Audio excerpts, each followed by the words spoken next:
250 000 soldats japonais se préparent au scénario du pire.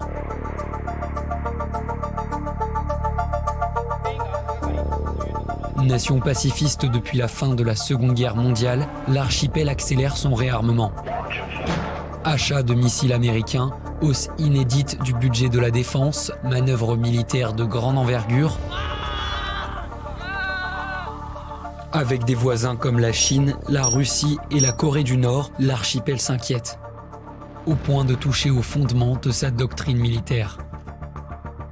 Seul pays au monde à avoir renoncé à la guerre dans sa constitution, le Japon se dit prêt désormais à intervenir militairement en cas d'invasion chinoise de Taïwan. Une position vivement critiquée par Pékin, avec qui les relations sont extrêmement tendues.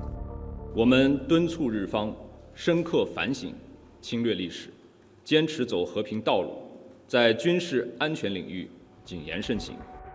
Pour s'adapter aux tensions géopolitiques grandissantes, le Japon a donc décidé de porter ses dépenses militaires à 2% du PIB. 我が国として主体的に防衛力の抜本的強化を進めることが必要です。 Alors comment expliquer ce réarmement inédit de l'archipel? Quelles sont les menaces auxquelles le pays est confronté et que vaut réellement son armée? 80 ans après la naissance du pacifisme dans les ruines fumantes de la guerre, le Japon est à un tournant de son histoire. Au lendemain de la Seconde Guerre mondiale, le Japon est dévasté. 3 millions de Japonais ont perdu la vie dans le conflit. La bombe atomique a rasé les villes d'Hiroshima et Nagasaki. Le pays est à terre et finit officiellement par capituler le 2 septembre 1945. Les États-Unis vont alors occuper l'archipel jusqu'en 1952. Sous l'impulsion des Américains, le Japon est démilitarisé et démocratisé. La Constitution de 1889 est ainsi abandonnée au profit d'une nouvelle loi fondamentale largement rédigée par les Américains, celle de 1947 encore en vigueur aujourd'hui. Son article 9 fait du Japon le seul pays au monde à renoncer à la guerre. Aspirant sincèrement à une paix internationale fondée sur la justice et l'ordre, le peuple japonais renonce à jamais à la guerre en tant que droit souverain de la nation, ou à la menace, ou à l'usage de la force comme moyen de règlement des conflits internationaux. Pour y parvenir, la loi fondamentale japonaise assure qu'il ne sera jamais maintenu de forces terrestres, navales et aériennes ou autres potentiels de guerre, et que le droit de belligérance de l'État ne sera pas reconnu.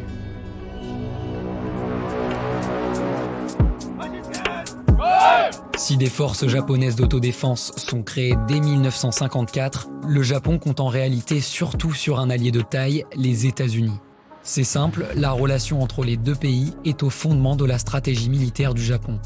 En 1960, Japonais et Américains signent un traité de défense mutuelle qui permet au Japon de bénéficier de la protection américaine et aux Américains d'avoir des bases militaires en Asie. On est quand même dans un environnement où il y a la Chine communiste à côté, où il y a l'Union soviétique, et les Américains ne vont pas tarder à s'engager dans la guerre de Corée à partir de 1950. Donc on est dans un environnement extrêmement incertain. Et donc le Japon peut se révéler, finalement, de par sa position, une plateforme stratégique intéressante. Aujourd'hui, le Japon accueille environ 60 000 militaires américains. C'est le plus grand contingent US hors des États-Unis. Cette présence offre à Washington un contrôle dans cette zone du Pacifique où se déroulent de plus en plus d'exercices militaires conjoints. Mais les défis sécuritaires n'étant plus les mêmes aujourd'hui qu'il y a 80 ans, la relation entre les deux alliés a évolué. L'interprétation de la constitution nippone aussi. Au tournant des années 2010, Tokyo va opérer un changement de doctrine majeur avec ce qu'on va appeler la normalisation portée par un homme, Shinzo Abe. Sans toucher à l'article 9 de la Constitution, il engage une interprétation extensive du texte. En 2015, les lois sur la paix et la sécurité sont ainsi adoptées. Elles autorisent pour la première fois l'exercice du droit à la légitime défense collective. L'armée japonaise peut désormais intervenir à l'extérieur dans un cadre strictement défensif. Un an plus tôt, le Japon a aussi levé son auto-interdiction d'exportation d'armes. Ce changement de posture militaire initié par Shinzo Abe continue de produire ses effets aujourd'hui dans un climat extrêmement tendu.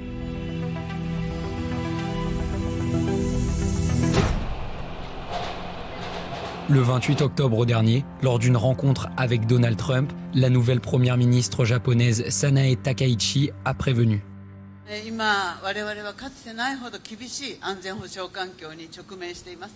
平和は言葉だけではなく、確固たる決意と行動によってこそ守られます。Le Japon a fait de la Chine son principal défi stratégique dans la région. Sans parler de menaces, les autorités japonaises dénoncent les activités militaires de Pékin en Asie-Pacifique. Sanae Takaichi a d'ailleurs toujours été critique à l'égard de la Chine. Sa déclaration sur Taïwan le 7 novembre dernier a même viré à la crise diplomatique entre les deux pays. Elle avait affirmé que des attaques armées contre l'île pourraient justifier l'envoi de soldats japonais pour défendre Taïwan. Des propos qui ont provoqué la colère de Pékin. 正如我刚刚所说，日本首相高市早苗公然发表的涉台错误言论，暗示武力介入台海的可能性，激起了中国人民的公愤和谴责。中方对此坚决反对。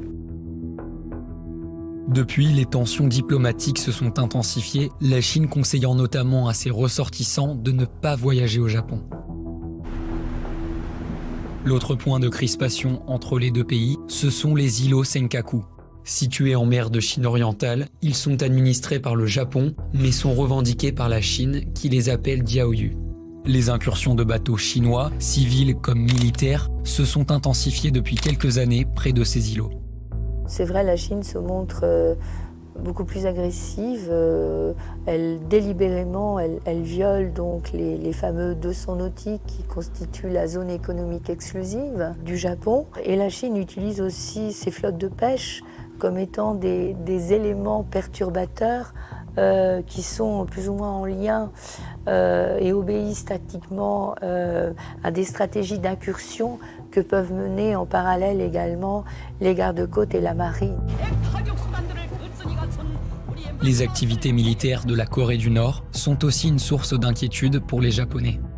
Le pays se livre à de nombreux tests de missiles balistiques qui survolent régulièrement l'archipel. Et Pyongyang, qui détient l'arme atomique, a déjà réalisé 6 essais nucléaires. Le Japon est donc entouré de 3 puissances déstabilisatrices dans la région. La Chine, la Corée du Nord, mais aussi la Russie.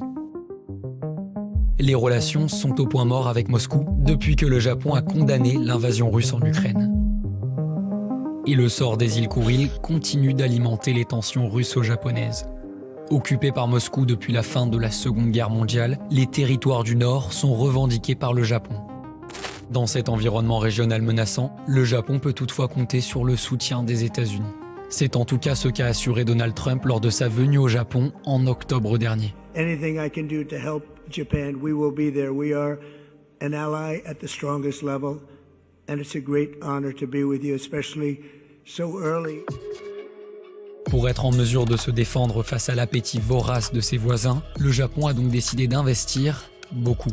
La nouvelle première ministre japonaise Sanae Takaichi a annoncé vouloir porter les dépenses militaires nippones à 2% du PIB avec 2 ans d'avance sur le calendrier précédemment fixé. Mais concrètement, à quoi vont servir ces milliards supplémentaires ?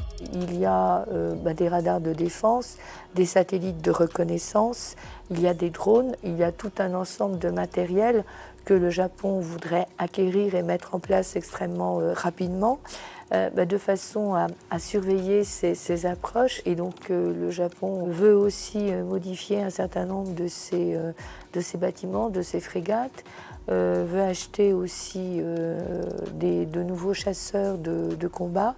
Donc effectivement, ce sont des dépenses et des équipements qui sont lourds, ce qui explique le souci d'augmenter très rapidement ce budget de défense.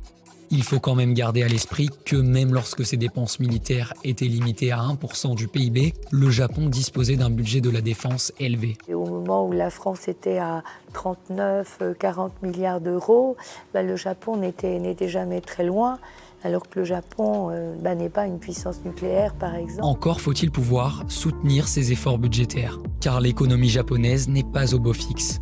Le gouvernement vient d'annoncer un plan de relance économique massif de 117 milliards d'euros pour tenter de relancer la croissance dans un contexte de flambée des prix avec une inflation qui a atteint 3% en octobre.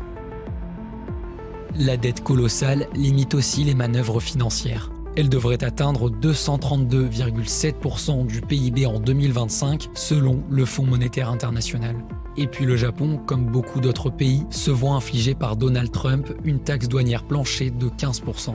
Le faible taux de natalité, le déclin démographique et les années de pacifisme ne favorisent pas non plus le recrutement. On a quand même des forces d'autodéfense qui sont de l'ordre de 250 000, c'est très peu par rapport à l'armée chinoise, à l'armée pléthorique même que représente la Corée du Nord. Et donc, il y a déjà une faiblesse de par le nombre et le niveau de recrutement qui n'est pas du tout satisfaisant.